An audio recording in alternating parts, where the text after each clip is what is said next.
নমস্কার প্রিয় দর্শক বন্ধুরা, আমি উজ্জ্বল কর। আপনারা দেখছেন U24 নিউজ বাংলাদেশের বিস্তারিত খবর। সারা বিশ্বের মানুষের পথ প্রদর্শক যুব সমাজের নবচেতনা স্বামী বিবেকানন্দের শুভ জন্মবার্ষিকীতে কানাইপুর পঞ্চায়েত ভবনের সামনে স্বামী বিবেকানন্দের মূর্তি উন্মোচন করলেন বেলুড় মঠের ৪ মহারাজ। ভারতবর্ষের গণজাগরণ সৃষ্টি, রাজনৈতিক, সাংস্কৃতিক ও আধ্যাত্মিক স্বাধীনতার পিতা স্বামী বিবেকানন্দের ১৬১তম জন্মবার্ষিকী পালন করতে দেখা যায় ভারতবর্ষের বিভিন্ন রাজ্য ও জেলায়।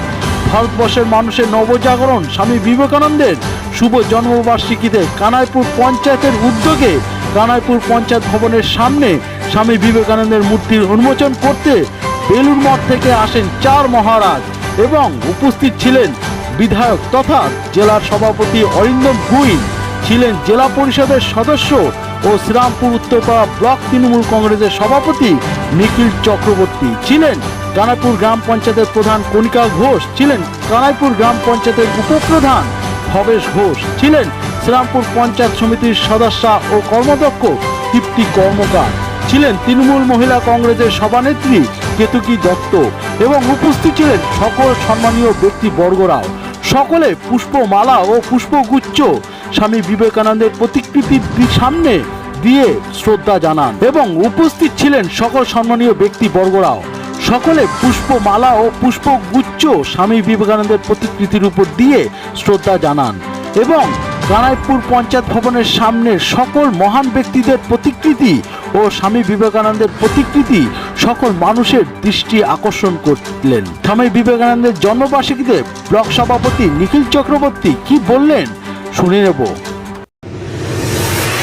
আজকে বিশ্বের যুব সমাজের আইডিয়াল, যুব সমাজের আইকন এবং যুব সমাজের মুক্তের প্রতীক, যিনি যুব সমাজকে উৎসাহিত করেছেন, ভারতবর্ষের সংস্কৃতিকে বিশ্বের দরবারে উচ্চ স্থানে নিয়ে গেছেন, সেই শ্রদ্ধেয় আমাদের স্বামী বিবেকানন্দের আজকে ১৬১তম জন্মবার্ষিকী এবং মুখ্যমন্ত্রী মমতা বন্দ্যোপাধ্যায়ের অনুপ্রেরণায় আজকে কানাইপুর গ্রাম পঞ্চায়েত, সকল কানাইপুরবাসী আজ খুশি যে কানাইপুর গ্রাম পঞ্চায়েত আজকে স্বামী বিবেকানন্দর যে মূর্তি, সেই মূর্তি স্থাপন করেছে এবং মহারাজ সেই মূর্তির আবরণ উন্মোচন করে শুভ উদ্ঘাটন করেছেন এবং আজকে আমরা বিভিন্ন সাংস্কৃতিক অনুষ্ঠানের মধ্যে দিয়ে দিনটি উদযাপিত করছি।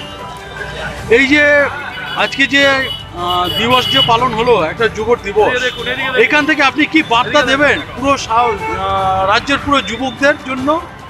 দেখুন, একটা রাষ্ট্রের এবং একটা রাজ্যের মেরুদণ্ড হচ্ছে ছাত্র এবং যুবক।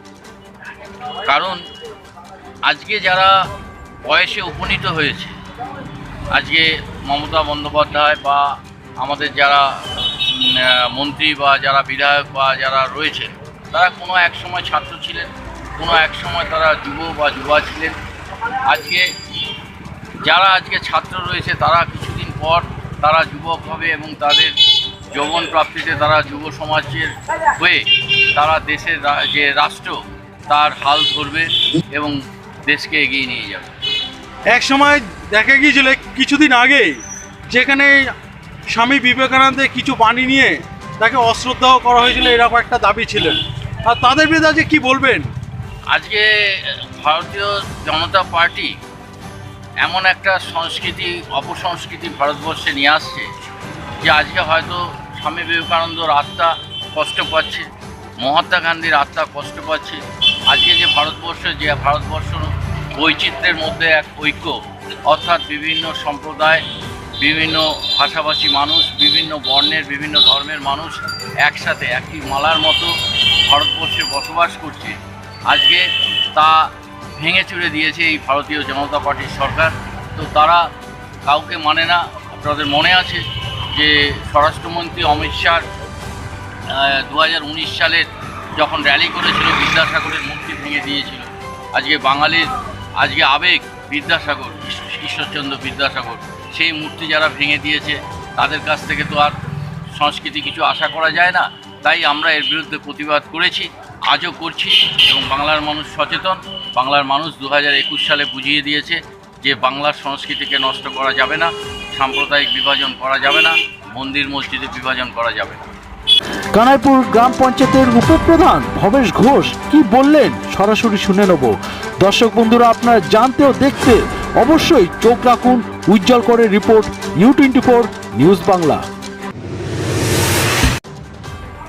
আজকে এই কানাইপুর এই পঞ্চায়েত অফিসের সামনেই এত সুন্দর একটা মূর্তির উন্মোচন হলো। সেখানে দেখা যাচ্ছে যে আমাদের দেশে যারা লড়েছেন স্বাধীনতার জন্য তাদের অনেকের প্রতিকৃতি এখানে রয়েছেন। আপনার এইরকম ভাবনা কি বলবেন?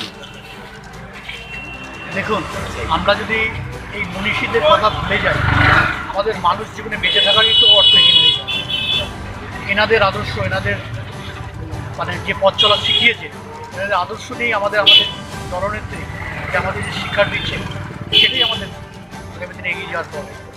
আগামী দিনে আর আপনারা কি কি নিচ্ছেন এরকম কর্মসূচি? দেখুন, আমরা আপনাদের মাধ্যমে তো আমরা আগেই জানিয়েছিলাম যে কানাইপুরকে সুন্দরভাবে গড়ে তোলার জন্য আমাদের বোর্ড এটা প্রথমেই একটা সিদ্ধান্ত নিয়েছিল। তার একটা অঙ্গ হিসেবে আমরা 12ই জানুয়ারি আমাদের স্বামীজির 162তম জন্মতিথি উপলক্ষে আজকে আমরা মূর্তি বসেছি। কানাইপুরের বিভিন্ন জায়গায় আমরা এই ধরনের কাজ করে যাবো আগামী দিনে। ধন্যবাদ।